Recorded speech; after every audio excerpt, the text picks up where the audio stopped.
Don't you dare come back here. You failure. For over 20 years, I thought I had been devoted to John. Yet, this is how John really felt about me. I wasn't leeching off him. I was just devoted to him. But now, I'm at a loss for words. As I felt all strength leave my body, John continued. Ryan's a working adult now, so you have no reason to depend on me, right? But, Quiet. I don't want to hear your excuses. John raised his voice. Oh no, it's hopeless. My feelings didn't reach him. At that moment, I felt something snap inside me. It was the sound of the thread of love that bound our hearts breaking.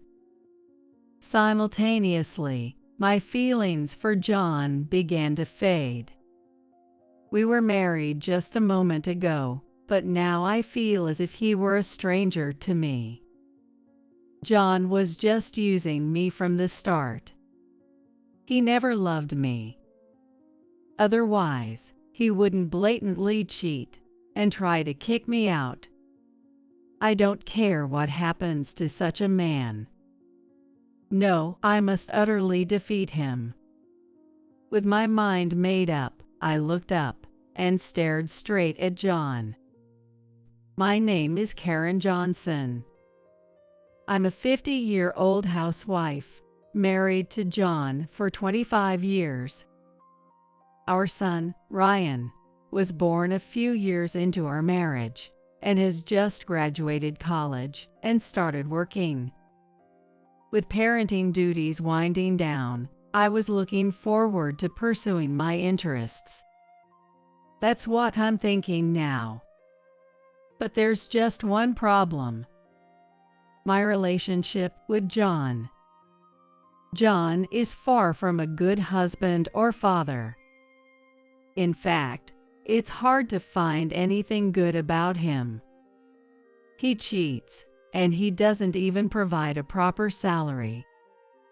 Please, can you at least contribute to the household expenses? Huh? Don't get cheeky with me when you're living off my earnings. John always retorts like this. Maybe it really is hopeless. Maybe divorce is the only option. I've been thinking about it a lot lately. But I can't just suggest divorce easily. My Phil, Bob, who is unwell and hospitalized, asked me to look after John. I owe it to Bob to endure as long as I can. His words can't be ignored. But my desire to divorce is strong.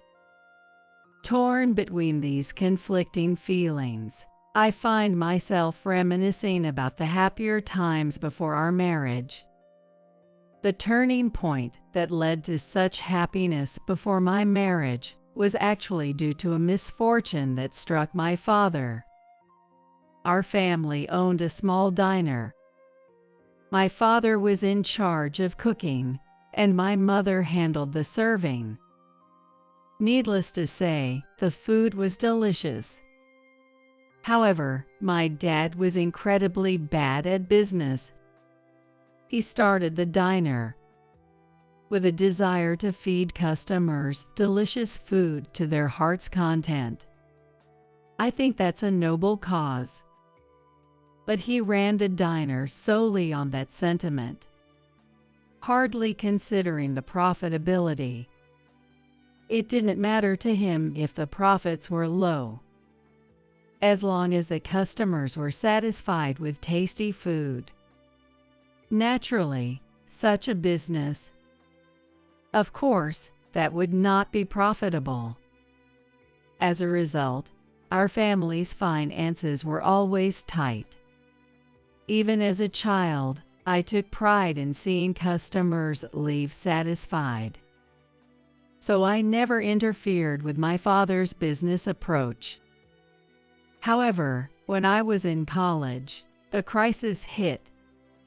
The company supplying ingredients to my dad's diner went bankrupt due to the recession. We've already paid this month's dues. If this continues, we might have to close our diner. We were already barely managing as it was, and there was no way we could spare extra funds. Seeing my parents so downcast made me anxious too. But as a college student, there was little I could do. And I doubted the bankrupt company could refund us. The only option seemed to be closing the diner. That's when a regular customer, a man, said something unexpected. Closing the diner. Such a shame for such delicious food. But with the supplier's bankruptcy, we'll end up in debt. Then let me help you personally to get back on your feet. This regular, who really did lend my father a substantial amount. I'm glad to help. I'll certainly pay you back. Don't worry about the money. Just keep making delicious meals, he said, leaving the diner quickly after.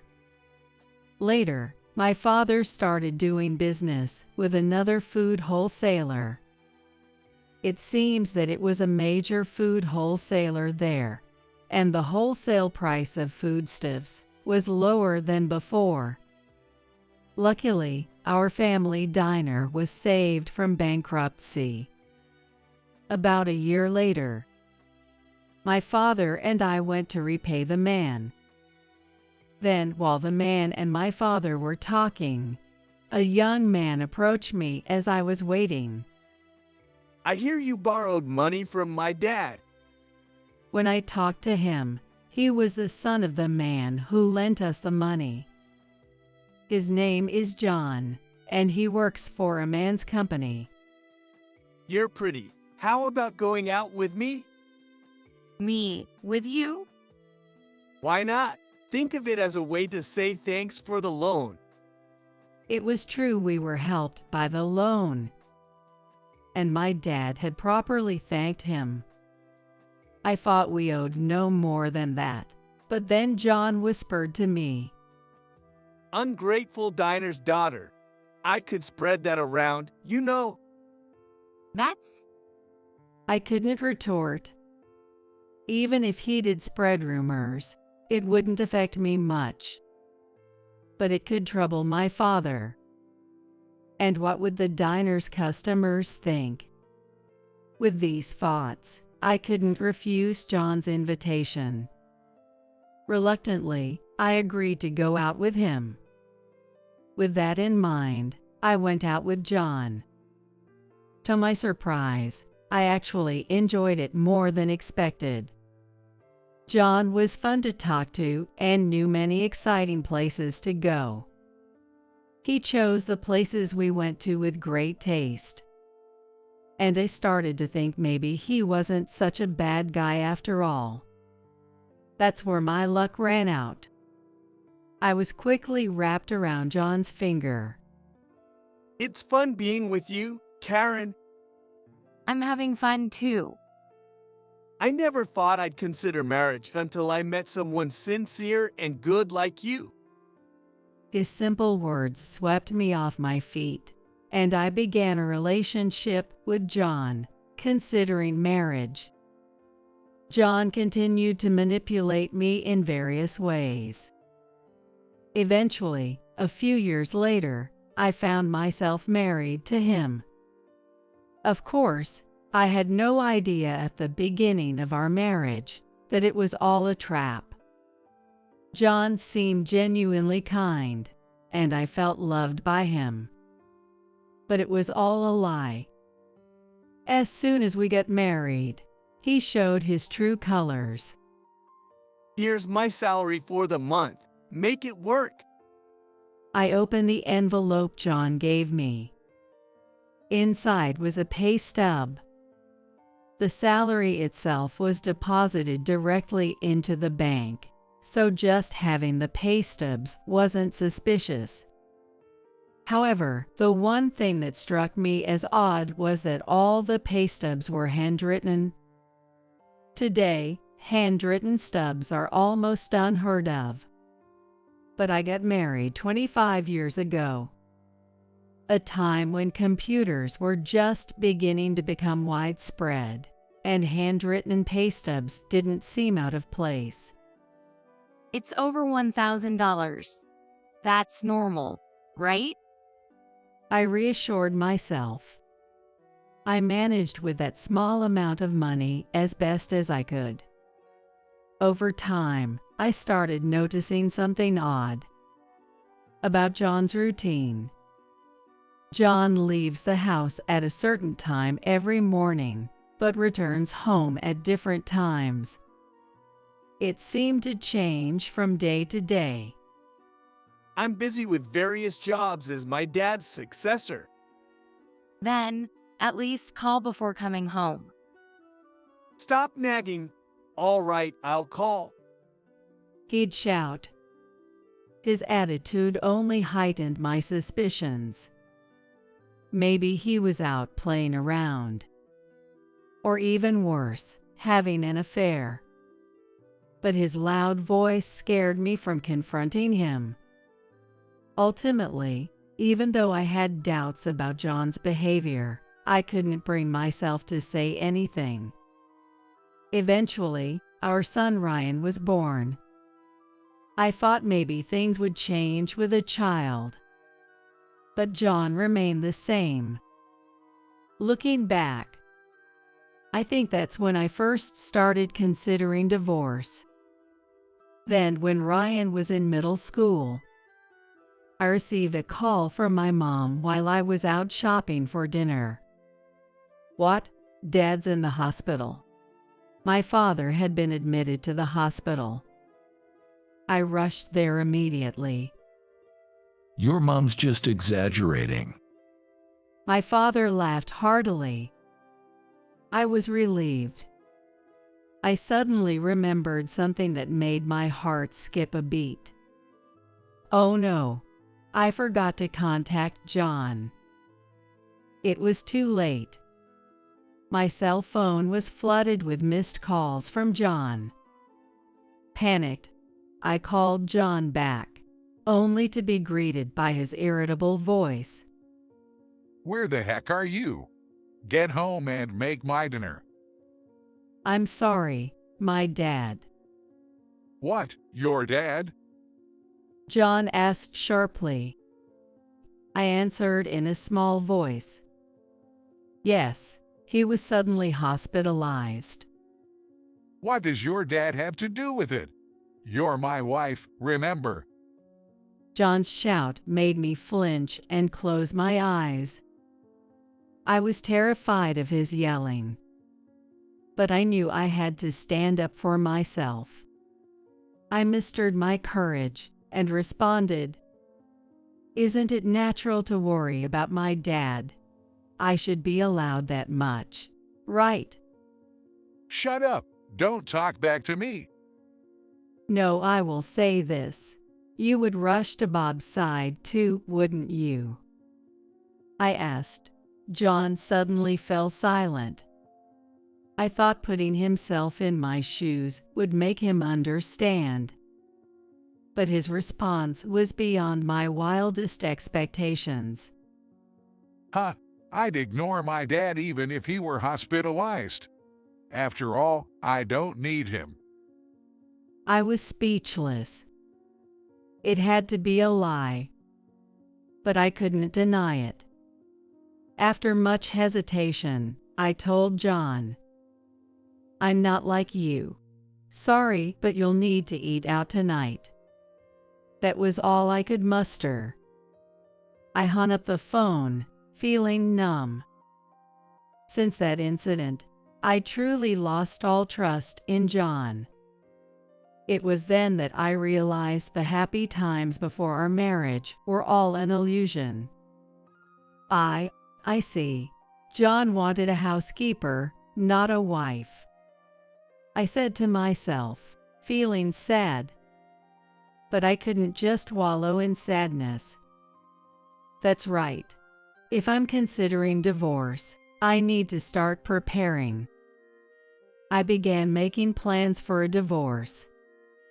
Then, a few years later, Bob was hospitalized, and his condition was quite serious.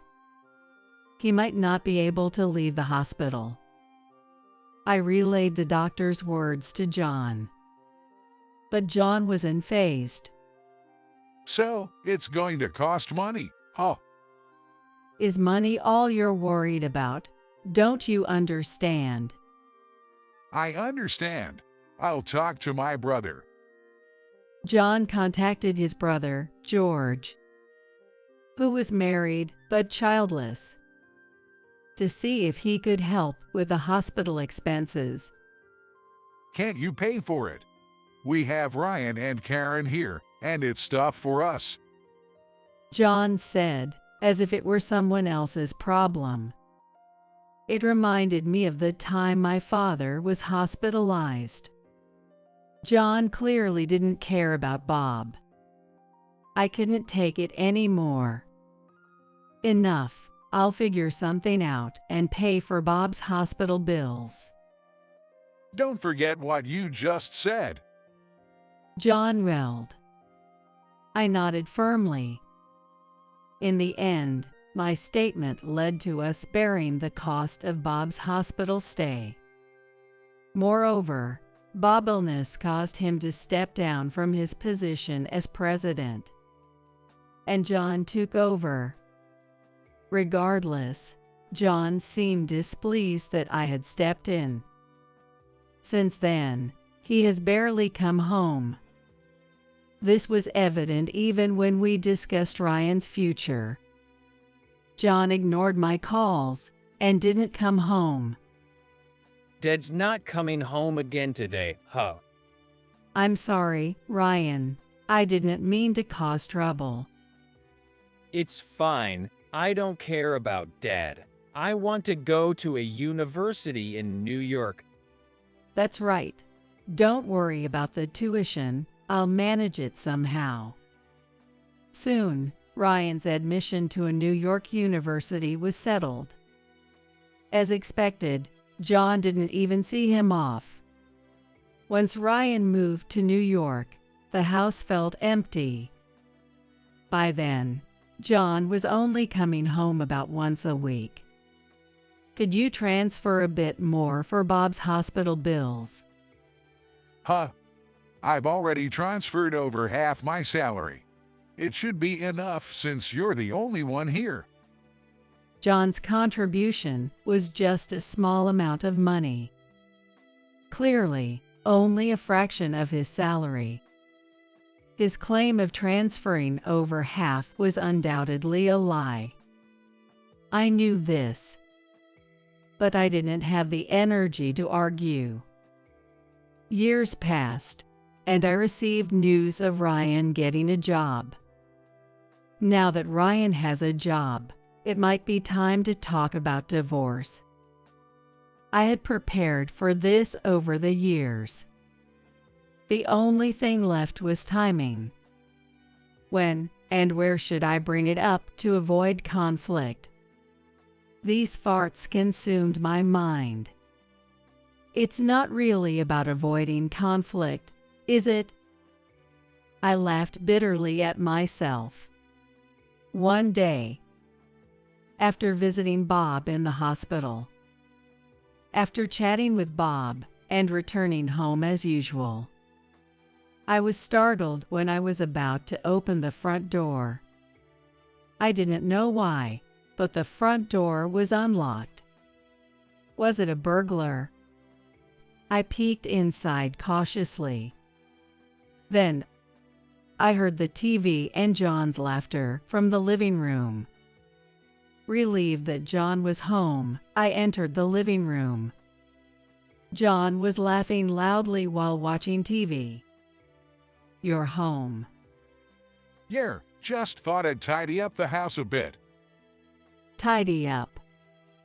I looked around as John suggested.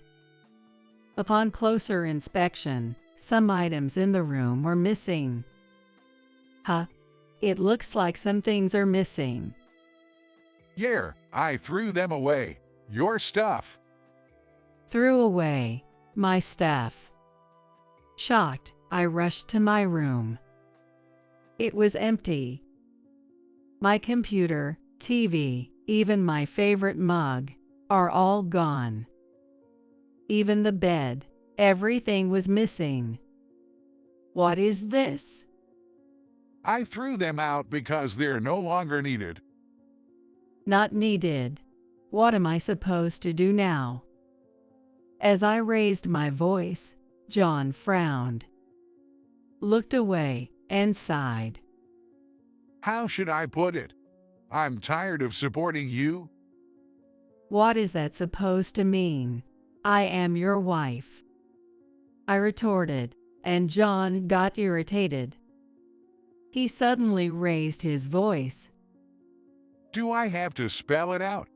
Don't leech off me anymore, you failure. For over 20 years, I thought I had been devoted to John. But this is how he really felt about me. I wasn't leeching off him. I was just devoted to him. Words failed me as my strength drained away, and John continued. Ryan's a working adult now, so you have no reason to depend on me, right? But Shut up, I don't want to hear your excuses. John shouted. Oh no, it's hopeless. My feelings didn't reach him. At that moment, I felt something snap inside me. It was the sound of the thread of love that bound our hearts, breaking. At the same time, my feelings for John began to fade. We were married just a moment ago, but now he feels like a stranger. John was just using me from the start. He never loved me.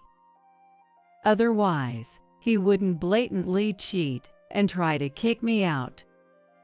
I don't care what happens to such a man. No, I must utterly defeat him. With my mind made up, I looked up and stared straight at John. What? Got something to say? Nothing? If you want me to leave, I'll do just that. I slammed the living room door with force and headed to my room. But there was nothing of mine left. Not even a single piece of clothing. Don't bother looking. It's all gone. I had the junk collectors take it away. Which company did you use for this? The flyer's right here. That's the one. I picked up the flyer of the disposal company that was on the floor.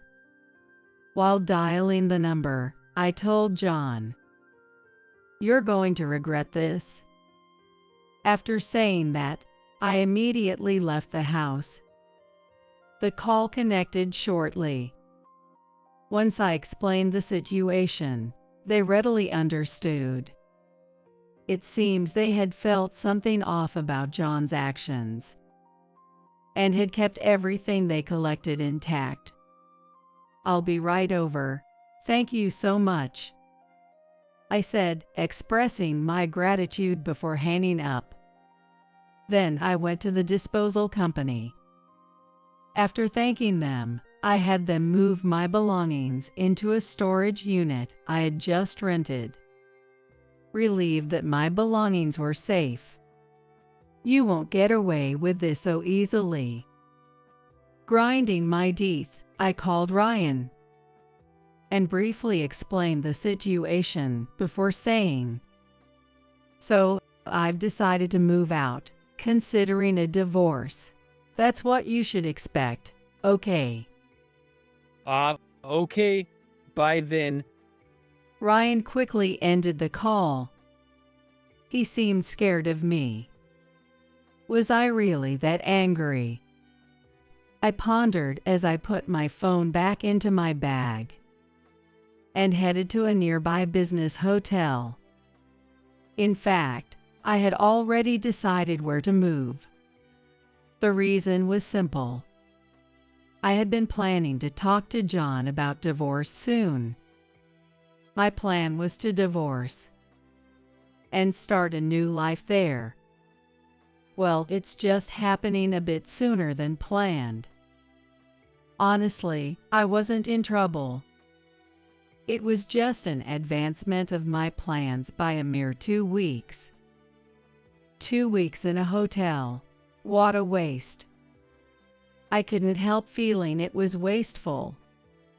A typical housewife's habit. Maybe I should bill him for the hotel too. Well, brace yourself, John. I muttered to myself and started working on my post-divorce plans. After about 10 days living in the business hotel, John called me during lunch. As soon as I answered, he raised his voice. You stole my money. What are you talking about? Don't play dumb. It's about my dad's hospital bills. The hospital just called asking for payment.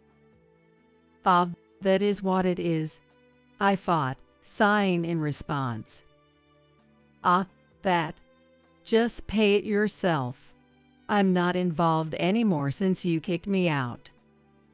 I've been transferring living expenses to you. You're supposed to pay for that. Sure, but isn't the bank book for that account with you now? I replied calmly, knowing well that there was no money in that account. I couldn't help but grin. I have the bank book, but there's no money in it. That's why I'm saying you stole it. I didn't steal anything. Don't lie. Who else could use it? He never thought the amount he transferred was too little, did he? I replied, exasperated. The money was always too little from the start. If there's no money for the hospital bills, why don't you use your allowance? My allowance. John started to panic, clearly thinking I was unaware. Since the beginning of our marriage, John had been giving me handwritten salary slips to hide the fact that he was skimming off a portion of his salary. In other words, the money he skimmed became his allowance. I asked Bob once, how much is John's salary, you know? So, that's... He seemed puzzled, but he told me. So I knew you were skimming money. When I told him this, John fell silent. A long silence followed. So long I wondered if the call had dropped. Then suddenly, John raised his voice. What's wrong with me using the money I earned?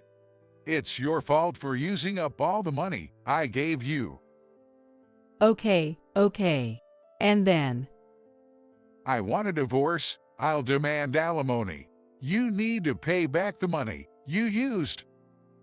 John's words made me grin inwardly. I had him right where I wanted him. He couldn't back out now. I replied with a smile. Oh, thank you. I wanted a divorce too. Come over to my place for the divorce discussions.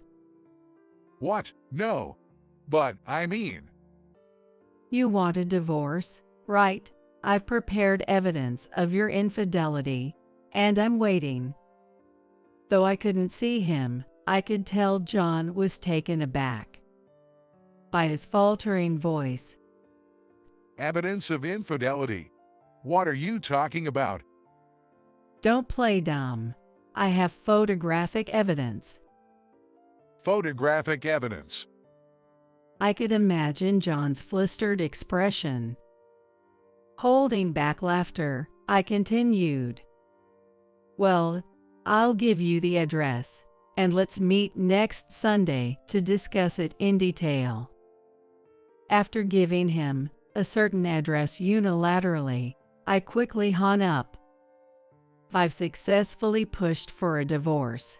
Now, if only I can make him apologize. It was going to be tough, but I was ready. On the agreed Sunday, I arrived at the meeting place before the scheduled time. He should be arriving soon. Looking around, I spotted John in the corner of my eye. Over here. I waved and called out. John looked up, startled. What? This place? Yes, I gave you the address, remember? But this place? Whose mansion is this? John looked behind me, where a mansion worth about $1 million stood. It was much larger than a regular house, complete with a garden, 3 stories, a basement, and even a home theater. A luxury car was parked in the attached garage. Pointing at the mansion, I smiled. This is my house. It's brand new and beautiful, isn't it? What, your house? Yes, I was planning to live here after the divorce, so I had it built recently. Yes, the place I had summoned John to was my newly built house. Naturally, John, who had always thought of me as just a housewife, was utterly astonished. I pushed him from behind into the house and led him to the living room. Let's have our discussion. This is my lawyer. I introduced my lawyer, who was waiting inside. But John was too distracted to pay attention.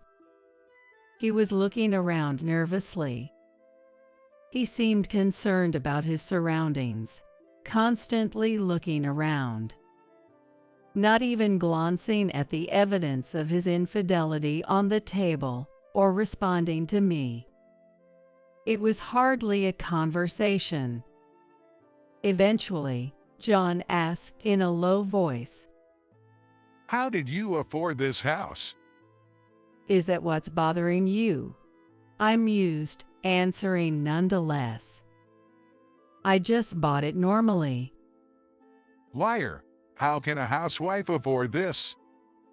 To buy a $1 million house, one would typically need an income of around $150,000 per year. But I had that kind of income. So I calmly replied, "I earn that much. Got a problem with that?" No. But how? I was helping a friend with her company, and before I knew it, things ended up like this. Maybe. The story goes back a few years. When my father was hospitalized and we had a dispute, I decided to divorce. I started preparing for it, first by looking for a job. After the divorce, I needed a job to live. So I looked for a job that would allow me to live independently. But good jobs aren't easy to find. So I consulted my close friend, Susan. Why don't you help me with my work? Your work? What do you do? Land-based aquaculture. Land-based aquaculture is a method where pools are artificially created for farming fish. Though there are drawbacks, it's eco-friendly as it prevents ocean pollution. Susan's father started it, and now she is running it. So, I started working there. John asked tentatively. After I started helping, the business suddenly began to do well. My role was mainly negotiation and administrative work. Susan said I was a huge help, and I was promoted to an executive position. It was all coincidental, but luck is part of skill, I believe. Hearing my story, John slumped in defeat, but then suddenly looked up. Okay, let's forget the divorce. How about we start over? Despite his words, I replied with a cold gaze. What? Can you say that in your sleep? No, I'm serious. I really want to start over with you. John pleaded passionately, but I knew he was just blinded by my money. So I replied with raised eyebrows. I refuse to be with someone who cheats, and someone who neglects their father, too. No, about my dad. Enough. You might not know, but I was the one paying for Bob's hospital bills. The money John gave me was really a pittance. After paying for groceries, utilities, and other miscellaneous expenses, there was never anything left.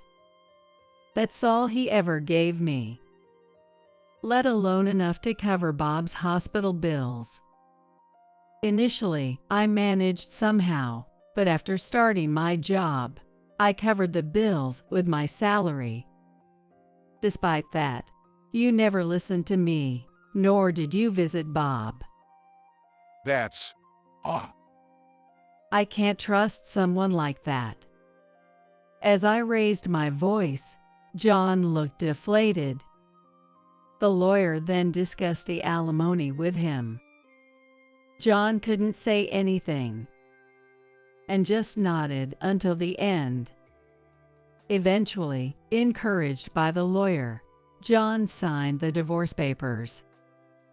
The alimony was set at $30,000. Now that the divorce is finalized, you'll be paying for Bob's hospital bills from now on, I said as John nodded, seemingly unhappy, but not objecting. I felt relieved. In the end, I sent John away, glad it was finally over. The only regret was that I couldn't get an apology from him. But I had one last move. With that, I was sure John would apologize. Thinking about it made me smile unintentionally. A few days later, on my way back from the office, someone called out from behind. Hey, Karen. I turned around to find John standing there. Don't be so familiar. We're divorced now. Shut up. What did you do? John looked at me, his face red with anger. I realized then.